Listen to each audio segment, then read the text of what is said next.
আমরা আজকে মিষ্টির বাবার ক্যারেজে রাইস, এটা হচ্ছে ডিমের অমলেট কারি, একদম মাখা মাখা।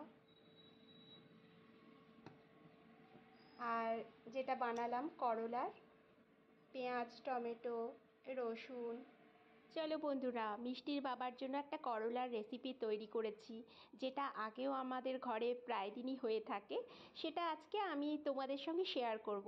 আর খেতে না দারুণ টেস্টি। এটা যারা করলা খায় না তারাও বেশ ভালোভাবে খেতে পারবে। চলো দেখাই তবে। প্রথমে আমি কড়াইটা বসিয়ে দিয়েছি, আর বেশি করে আমি করলা কেটেছি 4-5টার মতন।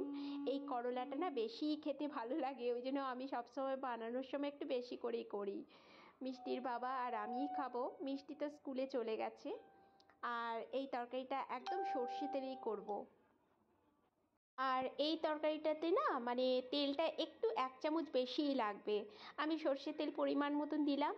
এবার একে একে তেলটা গরমের অপেক্ষা করছি, একে একে সমস্ত জিনিসগুলো যা যা ফোড়নে লাগে সব দিয়ে দেবো। একটু শুকনো লঙ্কা, 5 ফোড়ন, একটু মেথি, আর একটু বড় বড় সাইজের পেঁয়াজ দিয়েছি।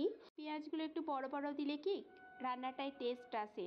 এবার করলাগুলোও দিয়ে দিলাম, দিয়ে বেশ ভালো করে নাড়াচাড়া করে ঢাকা দিয়ে দেবো। নুনটা এখন দেবো না, জলটা আগে একটু শুকনো হয়ে যাক। বন্ধুরা, এই রেসিপিটা তোমরা অবশ্যই একবার ট্রাই করবে, দেখবে অনেক টেস্টি হয়।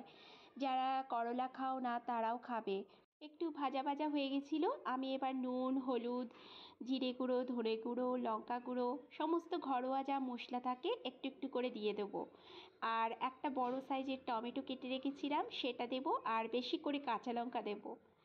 এই তেঁতোটা বেশ ঝাল ঝাল টক টক, একটু মিষ্টি দিলে ভালো থাকতো, আমরা মিষ্টি খাই না বলে দিলাম না। আর এবার কিছুই না, শুধু ঢাকা দিয়ে একদম ড্রাই হওয়া অবধি অপেক্ষা করব। এটা যত শুকনো শুকনো হবে ভাজা ভাজা, ততই টেস্টি হয়। একটু টাইম ধরে রান্নাটা করতে হবে। চলো, হয়ে গেছে রেডি। আর কেমন লাগলো অবশ্যই কমেন্ট করে জানাবে, কিন্তু একবার তোমরাও ট্রাই করে দেখো, খুব ভালো লাগবে।